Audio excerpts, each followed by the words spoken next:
Why is it going up? Something called asset inflation. What is asset inflation? When the Fed or any central bank floods the banks or the country with this fictitious money that wasn't created by the economy, causes inflation. And what do wealthy people do? People that have the means? Well, they flee to things that actually have value, right?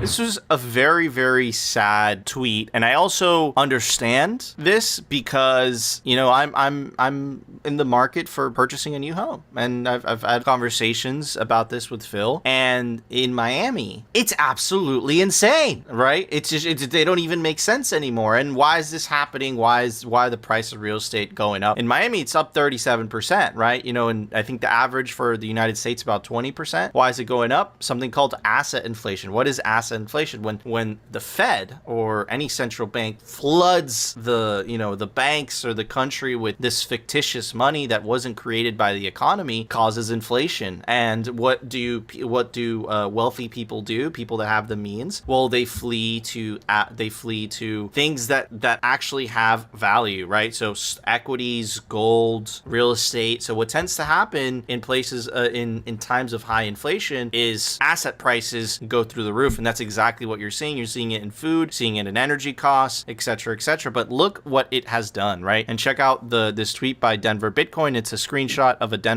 Reddit post. I'm so done with home prices. Crazy price bidding by rich assholes. The house across the street from my parents was built in 2014, sold for $185K at the time. I went to college aspiring to own a simple home like that. At the time going through college, 2014 to 2018, I thought I will work hard until I'm 30, save up for a down payment that I will be able to afford a starter home like this with a spouse. 4 days ago, the house was listed for $540K. Today, it's sold for $935K. Literally, what the F? I have lost hope in everything. I'm stuck living with my parents because I can't afford anything. My apartment that I rented in 2019 was $800 a month. Right now, it's $2,800 a month. In order to qualify, your income must be 3 times the monthly rate. Who can afford? And this is the thing. Who can afford these prices? No one. And this is a direct consequence of the Cantillon effect. And you know who is buying all the single family homes in America, or a lot of them? BlackRock. It's remember, guys, you owe nothing and be happy. This is part of the being happy part. So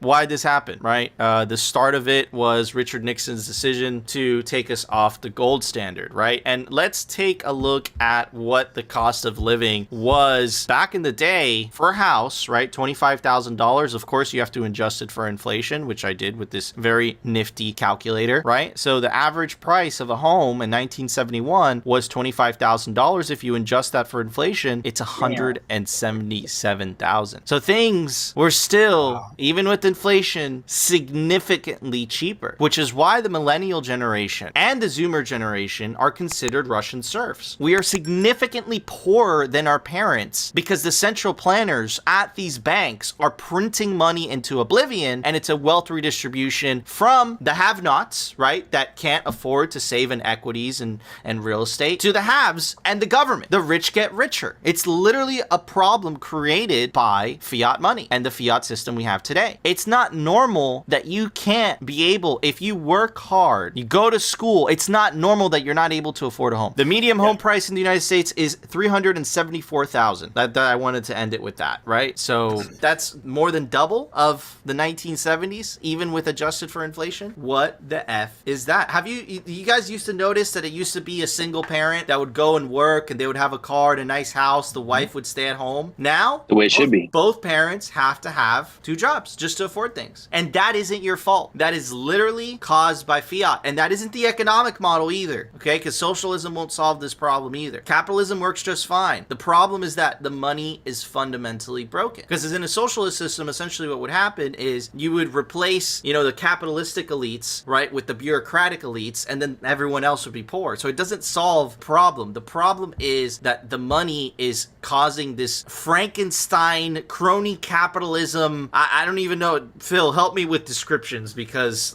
dude, it's a nightmare. I just really wanted to point out, because you mentioned the Zoomers and the Millennials, but the Gen Xers, okay, we were the first generation to have less than the generation before us, right? The boomers, they were doing just fine, but the late Gen Xers, right? Like those of us that are born in the like 70s, it's fine, we totally. No one cares about you guys, dude. I know nobody cares about us. Just kidding. I'm kidding. That's why I call us the forgotten generation. Nobody gives a shit about us. Like we don't even exist. It's like people even call us boomers. We're like, no, we're not boomers. We are broke. It's the same thing. But the Gen Xers were the first ones where we're like, you know, you came out, you know, listening to these stories from boomers, right? Like people like my father that were like, oh, you know what? When I opened up my own business, I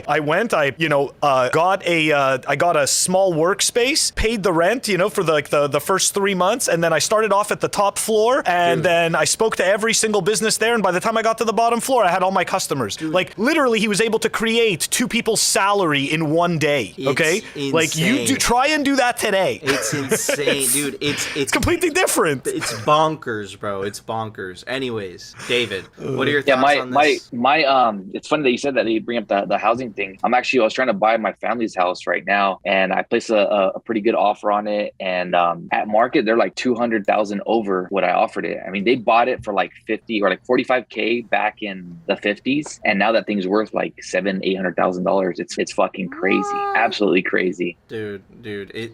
Man, big. I don't know how they can afford it, and I make pretty good money too. Bitcoin, dude. If it wasn't for Bitcoin, I'd be hosed. I make a decent amount of money, dude, and still, bro, like you're looking at these housing prices and you're just like, this is ridiculous. Like, and that Reddit post completely encompasses that. Like, dude, man, it's sad. But Bitcoin fixes this only if you opt out and take self custody, though.